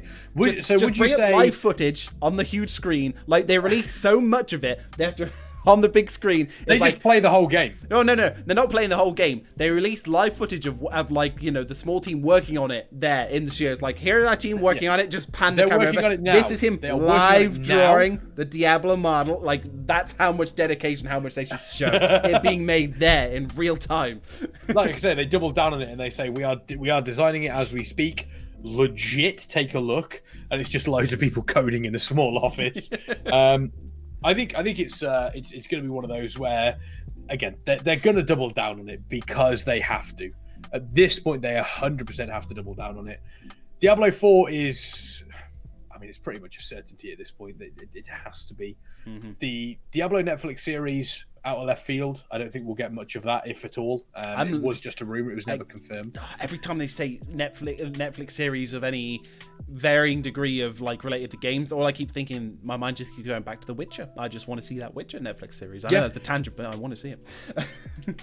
Like, sorry, we are legit working on it as we speak. Pans to office with everyone playing on their phones. That would be hilarious. And I think we'll get a Diablo Immortal release date. It will either be a release date or it will not be mentioned. When it comes up and release day, everyone will be like, yeah. I think it's going to be interesting. It's going to be interesting for Diablo. Diablo 3, I think, was good. Enjoyable game. I felt as though the end game with a lot of, Diablo games, dungeon runners like that, they're always going to be grinding. They're always going to be about getting gear. But they're about the satisfaction of smashing 1 million skeletons with one swing. It feels good, but I feel like it needs something slightly more. But I don't know what that is. I feel like Diablo 4 needs something slightly different. It needs something to refresh it. But for a game such as Diablo, you're very, very limited as to what that could possibly be. I don't know what it could be. They also have to be careful because I think a lot of people who are fans of Diablo like Diablo for what it is, and they changed some things to Diablo 3 from 2 that people didn't like. So even if they change it even slightly, people might have a problem with it. But again, that'll always be Salty the case. Murloc's got it. What is Salty Murloc got? Diablo first-person open world experience. Treat it like Vermintide. Ooh. At first, you had my attention, but now you have my interest. Yes, very much so. We just like ideas bounce around in this community. Like, we had loads last week as well. Like, I love it. There's some good Death Doom super bosses a la PoE. I'd be down for that. I don't want, and this is going to sound ridiculous and almost impossible. Oh, that's so stupid. You shouldn't even say it. What I don't want them to do is for Diablo 4, obviously, I want them to stick with what makes Diablo. I want them to stick with this sort of art style and the grittiness of it coming. But I want them to do something new. I want them to kind of move it forward. And again, I don't know what that is. See, therein lies the problem today, where it's like, I want them to do something new. I don't know what it is, but I also want the game studio to figure it out what I want. And I mean, yes, it is their job to craft these dreams, but when they try and craft and get it wrong, they get majorly shit on, which is the big problem. So, guns. Rav says guns. Guns. Yeah, I would love to get like a chain gun and just. I think it would be nice to have a brand new class. Yeah. I think a brand new class. Obviously, one. We've pretty much had just. I would, if it is just one, then it's just one. But I'm fine with that because again, it's sticking. If it is one or two, no more. Because if you start introducing more, you start getting away from what made Diablo. I wouldn't mind if we had something that is, slightly more quote unquote advanced. Yeah. From the original Diablo games, maybe something that's a little bit further along the timeline. Maybe we get guns and something like that. I don't know. Okay. Welcome back, Rinian. Welcome back.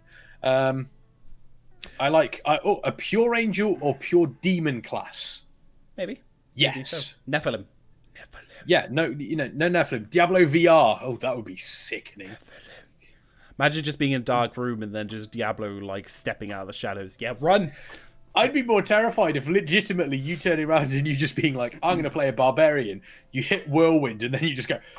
Oh, I don't want to be in your room within the vicinity of your house, like nowhere near when you start spinning around. Just spinning. You just like your mum steps in. Hey, Kex, would you like some dip? Oh! Yeah, exactly. Horrible. Yeah, I think to go down the route of them keeping the same feel but introducing something new, they have to introduce a new class. That's what I want to see. That's what I want to see. Playing Whirlwind Barb in VR would be terrifying. If they if they introduce one or two new classes, but they keep the same feel, they keep the same art style, I'm sold on Diablo 4. Oh, I also thought, I'm happy with that. Playing a whirlwind bob, even if you're not spinning, that means everything else is spinning. That'll make you sick. Yeah, exactly. Spinning to win. Okay. Obviously, you didn't play a massive amount of Diablo 3. No. You played it occasionally with myself, Rav, a few of the others. Yeah. Would there be something that they'd have to do to draw you in, or would you play Diablo 4 regardless? No. I don't know what it is. No to what? I asked you 2 questions. Yeah, but just no. There's like when it comes to Diablo, like I sort of like it. I did enjoy 2 a bit more than I enjoyed 3. I played a bit of 2 when I was younger, because when I got Warcraft, I was like, damn, I better get StarCraft and Diablo. Like I was literally like, these are the 2 of the Blizzard games. So I got them. I kind of got Diablo 1 and Diablo 2 at the same time, because at the time the latest thing was Diablo 2 Lord of Destruction, the expansion. So I got all 3 of those, and I got StarCraft, and I played them. Sort of enjoyed StarCraft. It was all right, wasn't too bad. And then I played Diablo 1. I gave it a go. I thought it was pretty fun. Got a little bit into it. Then I tried 2, played that a bit more. Then eventually I stopped. I played it for about a month or 2, maybe 3. Yeah. And 3 just never hooked me. I was there, and I keep bringing this up and reminding my friends, and they're so sick of me saying it, but I was there at 2008 Worldwide Invitational when Diablo 3 was announced. Oh, were you? Yeah, I was. You were there at the fake BlizzCon. Did you not know? I was there. That's where I got my mini-terial, and it was brilliant. They were trying to recruit me into Blizzard at the time, but I was too young. Saying that, legitimately the amount of people at work that are sick of me talking about next BlizzCon. week. Yeah, now you know. Okay, now you know how it is. But no, I was there for the announcement, and even when I was there live, and you know, Mike and producer, I was like, I didn't care. Okay. So that's how much. But then they announced Wrath of the Lich King, and it was no, the Wrath of the Lich King had already been announced. I was waiting for the cinematic, and they never played the cinematic at Worldwide Invitational. I was so annoyed. That's what I was waiting for. But it never grasped me. It's sort of like StarCraft. It never grasped me. But because of being aware of time, let's move on over to the other side. Let's just scurry on over here to StarCraft. Move on over to the other side. StarCraft, I honestly couldn't get this about. I don't care about, but let's look at it from like what Blizzard should be doing. So I will go out on a whim here. I'm not a fan of RTS games. Okay. I don't know particularly why that is. I don't feel as though RTS games they really appeal to me. So are you not getting Warcraft 3 Reforged? I will be playing. That's Warcraft. an RTS game. Again, it is an RTS game. You are quite right. I'm just saying, as a general, as overarching genre, they don't interest me. Legitimately, the only RTS games I have ever completed have been Halo Wars 1 and 2. They're the only RTS games I have ever completed. So you say you like RTS games if you're invested in the theme and or story of the game? To a degree, yes. I legitimately wouldn't play. I wouldn't play Command and Conquer from start to finish. Why not? Because it just doesn't appeal to me. But Yuri, all about Yuri. Yeah, that again. I know this. So here's the thing. I enjoy the stories, but the gameplay, nah. I don't know what it is. I'm not a huge fan of the gameplay. I will play Warcraft 3 Reforged, and I will probably enjoy Warcraft 3 Kexman would play Reforged. Bad Rats if it was Halo themed. I'm not. Yeah. To be fair, if you put any game in front of me and it is Halo themed, I will play it. There's a full Halo themed ship. He hasn't been back on Sea of Thieves yet, though. No, I literally logged on, got the Halo ship, and logged off. It's all I cared about. I think StarCraft, I don't know.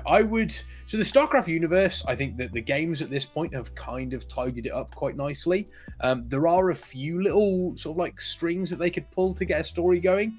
But at this point, I don't feel as though it would, I don't feel, we've got the Protoss have kind of taken back their home world. The Zerg have kind of been, dealt with. I would be happy for them to do something that isn't an RTS with StarCraft. It's the one game Eric was I saying think Ghost. they could. Try Ghost I again think for like the Ghost, third time. Something like that. Something to kind of take it away from an RTS standpoint. I think having not necessarily going down the route of it's going to be a card game, Hearthstone, or it's going to be something to do with Overwatch. I think having it would work as an FPS. It would work very, very well as an FPS. So it would work very well. Same as Ghost. So yeah, FPS, but don't make it Ghost. Just make it StarCraft FPS game. Or an RPG in the StarCraft universe. And then we're going into my whole excited fan theory of World of Starcraft and the MMORPG, and oh my god, it should be amazing. But that's not going to happen. I know, but I want it. But yeah, StarCraft is the one game I would be happy with them taking a drastic kind of shift in direction with it. Okay. We know that Blizzard can do FPSs because we have Overwatch. So could we potentially apply that to something else? I don't know. I think StarCraft is a very, very good starting point. StarCraft would be... sorry to interrupt, but I think StarCraft would be very story-based. Rather than... So Overwatch has got your competitive scene and your multiplayer and all that. StarCraft would be single-player. Be very story-driven and all that. Although we have rumors... again, talking of BlizzCon, of the elusive Overwatch 2 coming out, the main focus on story mode. I was going to say that would be a perfect segue.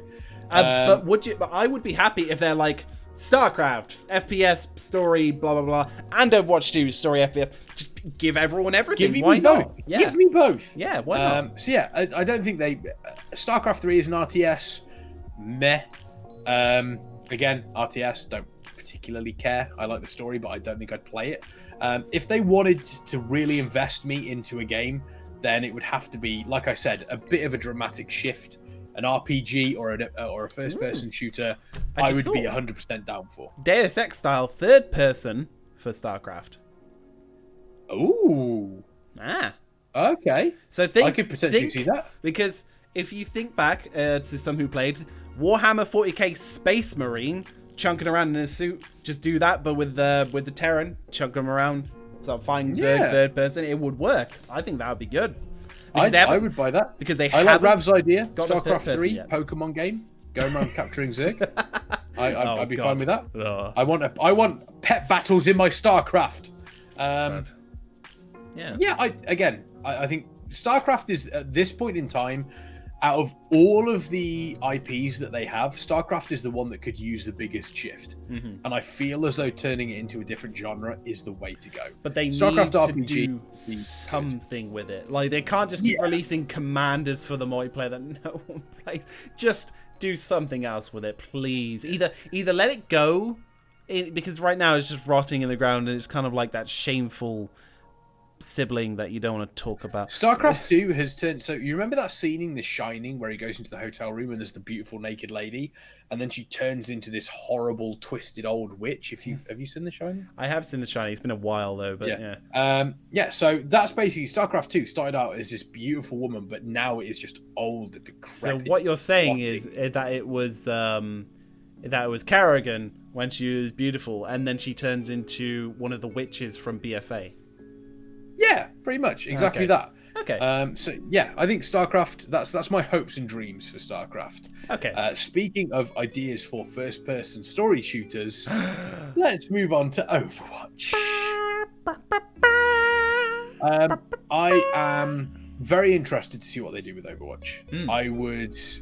I believe we will probably get a new hero. I know Sigma's quite new, but there's going to be a new hero, and I believe it will be tied in with Overwatch 2. I don't think it will be called Overwatch 2. I think it will be called something like Overwatch Omnic Wars or something along those lines. Something that is slightly, that is a story-based first-person shooter featuring both single-player and co-op.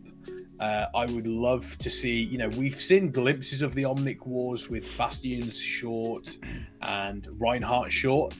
I would love the ability to experience those myself and with friends as well. I could see them doing something to do maybe with Talon. Maybe I think the two main hitters for the StarCraft story mode would be Soldier 76 and would be Reaper, Soldier 70 I'm two, I think it impressed was. that the StarCraft story mode features Soldier 76 and Reaper. That's really impressive. Yeah, this they were in there. crossover event's going too far. I thought we were moving straight on to Sorry. So in Overwatch, the main two hitters for the Overwatch, if they did a story mode, would be those two. I think they would be good heading up because as Soldier kind of stayed with Overwatch until he kind of broke off, and then there's all that story in that, and then you had Reaper that also broke off, but then he went and joined Talon, didn't he? So it kind of has two different stories. So you can obviously switch to different characters like Reinhardt, for example, and others and such. But I think those two would be good. Maybe also, as they got a story mode, it's a brand new game. They can do so much more with it. Give them extra abilities to use. You know, they could have like a grapple and stuff. Like give them Widowmaker's grapple for missions where you've got to be stealthy and stuff. There's a lot of potential to be had. Give me the ability. Oh no. To dual wield hammers, like in Reinhardt's short. And I will give you all the money, Blizzard. I will give you all the money. I'm saying that right here, right now. What? Give me the ability to dual wield hammers. I will give you all the money. What if they do it like? What if they also have like a Left 4 Dead style mode where you've got to have like three of the team members, and you've got to wade through robots and all sorts of like Orissa's coming down. Yeah. And you got special. I would be invested in that. That would be good. That'd be awesome. I would be invested in that. Here's my question for you though. Shoot. In an Overwatch story mode, do you include every character? It would be difficult with the roster getting bigger and bigger. Or do you have story mode be a set amount of characters? You have story mode be a set amount of characters, so you've got like a nice chunk from the main game. But you can have them, some of them, not all of them, because again, you'd have to advance it too much. Some of them will be just in the story, and then people can go, so imagine if someone started Overwatch like a what 2. If. Yeah, so imagine if someone started Overwatch 2 first and didn't play Overwatch originally, and they're like, Orisa or the let's say Moira that came to the cutscene, she seems really cool. She'd be really cool to play. I can go get Overwatch and play her. Yeah, why not? Why not put them in this story, make them look really cool, and then like, I can actually go play her in Overwatch if I haven't got it. Like Rab says in chat, not all is playable, but they could all have a part. Yeah, exactly. So put them in the story. Yeah. No, I would be down with that. I think that the ability for them to do cutscenes with them, and the game itself, the lore behind Overwatch, with the Omnic Crisis, with Talon, with the original Overwatch, with the characters they could include, it is the perfect game for them to do something like this with. Oh yeah. It is the perfect game for them to do something like this with. If they don't announce Overwatch 2, I would like at least one thing that they've said in the past is that they are not afraid of killing off heroes. No. I would be interested to see them doing a cinematic that does kill off a hero or two. Maybe so, because we're getting to a point now where the hero pool is getting big. And there are certain characters that aren't seeing a lot of use. Whether or not artificially reducing that by killing a character off, quote unquote, permanently is a good idea. But I would like to see them do that, kind of shake everything up a little bit. Potentially introduce new characters in new roles. Imagine, if you will, for the middle of the story. So they're trying to get heroes together. They're trying to, maybe it's Soldier going around recruiting people. Imagine if he just gets tickets to a club, goes in, opens the door. Like, this is obviously a cinematic. Crowds of people dancing. Up on the stage, on the decks, you got Lucio playing the music, and you have like a short 3-minute cutscene of him just like blasting those tunes. I want to see it. Make it so. It'll be amazing. Do it, Blizzard. I think that would be incredible. But they'll incredible. But yeah, no, honestly, there's so much potential to be had with Overwatch 2. But so we've covered World of Warcraft, Diablo, StarCraft, Overwatch, Hearthstone. Maybe. I think what can you do with Hearthstone right now? Well, we've had we've obviously had the latest adventure expansion, which was good fun. Yeah, very very fun. We've had obviously the Halloween event. I definitely think we'll see another expansion. Whether or not it will be, I would like what they've done. a couple of adventure modes. I'd like them to go back to doing something like Naxxramas or Blackrock, something Icecrown, something tied in with Warcraft. What they could do with that, I don't know. There's lots of stuff that they could potentially do. Ulduar would be an interesting one. Throne of the Thunder King, Siege of Orgrimmar, hell, even some of the stuff from Legion. I could, 100% see them doing stuff like that. Yeah. It's with Hearthstone, what you see is what you get. Yeah, pretty much. I think it's very, very simple. If it was what I would want to see, what I would like to see, it would be a new dungeon run based in a World of Warcraft dungeon raid. So something along the lines of Ulduar. I think that would be my go-to. Do you know what my go-to is? Although I do like seeing new stuff, I think they need to slow the hell down. They are crushing themselves underneath the weight of their own game, which is really, really bad. And a lot of people can see this. So it has been spoken about that Hearthstone is releasing expansion after expansion after expansion, and just like pumping them out like nobody's business. Yeah, really cool. But one, it's quite plainly, we got to make more money. We want to make it faster. Let's make these expansions much faster. And then also it has a knock-on effect of, because you're introducing all these new cards and all these new metas so quickly, older cards are becoming out of date much faster, and you're having to buy more cards, which again is incentive to spend more and do more, which is, yes, it's a card game, but there is a point where it can be a bit unbalanced. And right now the balance of spend more and the cards becoming obsolete is really off on the scales. Yeah. And they really do need to slow down, because eventually them scales are just going to break, because everyone's just going to go, fuck it, I don't want to spend anymore. You just keep going and going. It's getting to a point now where it is kind of like a case of there's too many. Evening Ethereum. There's too many. I don't want to deal with this anymore. There's far too many cards for me to deal with. There's far too many things for me to consider when building a deck. Why bother? Yeah, no, it is, and it's bad. You should never make, like, if you take a break from it for a while, like half a year or something, you fall behind. That's any card game, sure. Yeah, but it's like I say, they're releasing things at such a fast rate. It's just becoming absolutely ridiculous how obsolete things are getting that fast. Imagine if Magic did that.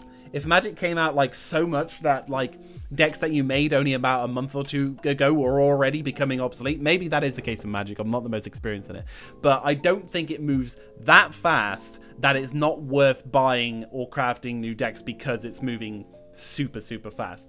For example, I've got a friend, my friend called 12, who's got into Magic only about a couple of months ago. He's already built up a deck. The fool. He's already built up a deck, and he's already he's quite strong, and he's quite happy with it. The game is now not going to move on a couple of months down that his deck is going to become absolutely shite within that time. I don't think so anyway. It's ridiculous how fast they brought out new X packs with the Magic. Okay, maybe Magic is probably bad. So they do bring out expansions quite quickly. It's not. It shouldn't be the standard, right? I mean, it is bad because then Magic are quite safe. I think Wizards of the Coast are quite safe when it comes to Magic because their fan base is absolutely huge. But when you come when it comes to Hearthstone, you got to keep that retention because it's much newer than Magic. It's like got its feet in the ground, and digital, now it's digital as well, so it's slightly digital. different. Yeah, they got their feet in the ground and they took off running, and now they're sprinting so fast, and they think, oh, we can keep up the speed, and everyone else can keep up with us. You are chasing the meta, you are chasing the expansion of the cards, and yes, maybe the people with money will always spend money on it, and maybe that's what they're banking on. But I will say, as a person who doesn't always have a great excess of income, it's not very fair on others. Not good, is it? But I guess then you could argue, yeah, but Blizzard aren't thinking fair, they're thinking business, and it's like, okay, but you can't rely on just the people that'll spend money because they're not going to keep you afloat. If more and more people drop off this chase, you're going to start to notice. That's why I don't think we'll get a new set of cards. I think we will just get a new adventure mode in a dungeon. I think that'd be, if they do it once a year, new set of cards, I'm fine with that. When it starts to get every 3 or 4 months, it's a bit like, oh god. So I think for Hearthstone, 100% it's going to be some sort of WoW-based raid as an adventure mode. Okay. And I would love to see Ulduar. I'm just going to go. Ulduar would be phenomenal as a raid. You could do some really, really good stuff with that. Okay. All right, so we've covered all the bases of the current games. Do you think... No, we haven't. Wait, hold on. World of Warcraft, Still one left. Diablo, StarCraft, Overwatch, Hearthstone. Heroes of the Storm. But it's a dead game, Kexman. No, it is not a dead game. It's an amazing game. I will not hear anything against it. Heroes of the Storm.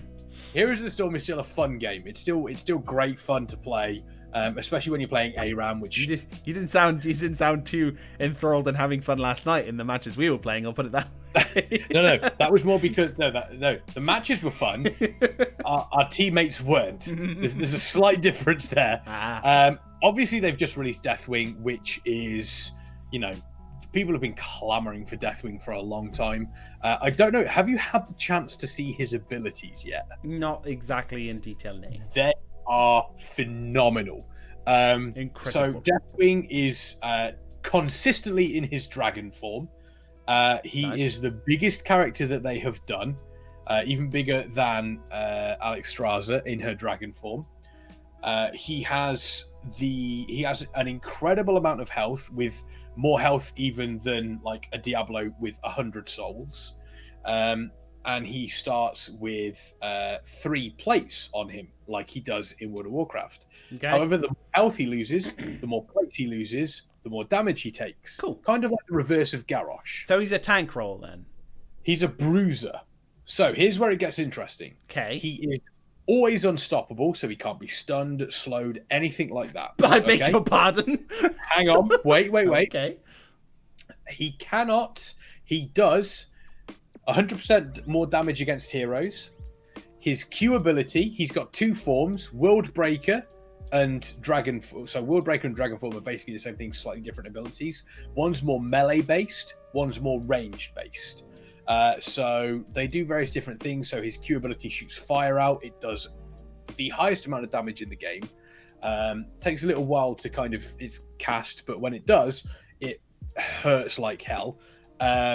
He does kind of like an explosion around him. He can shoot out sort of like diagonal arcs when he slams his paw on the ground. I saw that one, yeah. He's very, very powerful. Okay. However, okay, here we go. He cannot be healed. Oh. He cannot be affected by any other teammates' abilities. He cannot be... he is essentially his own thing. Can he drink from the fountain? No. What? He can't even drink from the fountain? Cannot drink from the fountain. Cannot be... Abatha can't use him. He can't be affected by nano boosts. Can he heal at the main base? So how he heals is he doesn't have a mount. What he does is, as we've always wanted with dragons, he flies. He flies up into the air. He's untouchable. He heals as he's up in the air, and he gains back his armor, and then he can land wherever he wants, as long as it has vision. So if someone has vision, he can land there. Oh, from level.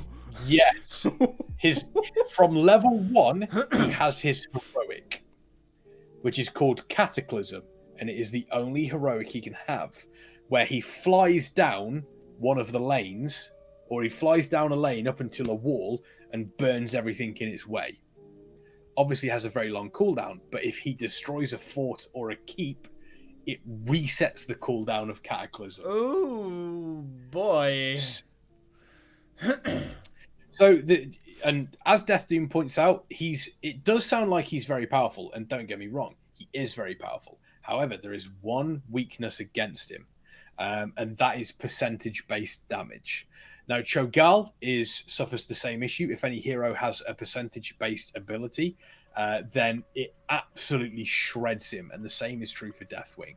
Obviously, Deathwing does have one advantage. He has more health. His attacks are generally more powerful. He can really change the field of battle. But if you were able to pick around him, then it's quite good. The only problem we have is he's such a big presence, and he is such a danger. You may find out the problem is all teams will focus everything on Deathwing, which leaves the rest of the team to mop everything up. So whilst, yes, you are dealing with Deathwing, you are countering him, you've also got to remember 4 other members of the team to deal with. Okay. it's a, he's an interesting hero. It's going to be interesting how he changes the meta, if at all. But I'm very interested to see where he kind of comes into it, and I'm interested to see what he can do. Do you know what I want to see at BlizzCon now? Then, what do you want to see at BlizzCon? Because Deathwing's already been released, or as announced. Because Heroes of the Storm, I would be very, very surprised if they don't announce anything about it. This is something we have discussed, by the way. This is something we had discussed before, and I think we both want it because it'll be really cool and really interesting.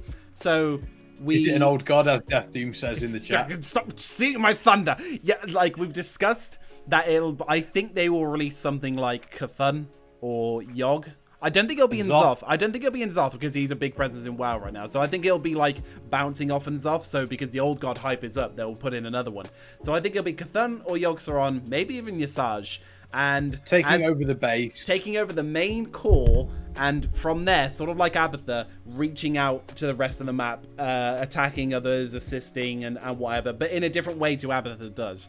I think that'd be really cool. I like the idea of an old god getting included in this, because they've now just put in Deathwing. They've got Cho'Gall Deathwing. Get that corruption in there. Get the old god spreading. Yeah, it'll be awesome. Yeah, I want it, and it's something that people have been asking for years. I want it. I just want that to happen. Yes. Realistically, are we going to see Heroes of the Storm news at BlizzCon? Yes, it's a Blizzard IP. I would be very, very surprised if we didn't. Are we going to see much? Probably not. They may surprise us. We don't know. If it's Cthulhu, he needs an ultimate where he uses his R, just selects a hero that's nearby, that's below half health, and all that hero hears is, "Your heart will explode," and then your character explodes and dies. Yeah, that would be amazing. Archimonde kill Jaden, something like that would also be quite cool. Yes, I definitely would. Realistically, we're probably not going to see a lot for Heroes of the Storm. They may surprise us. They may have something up their sleeve.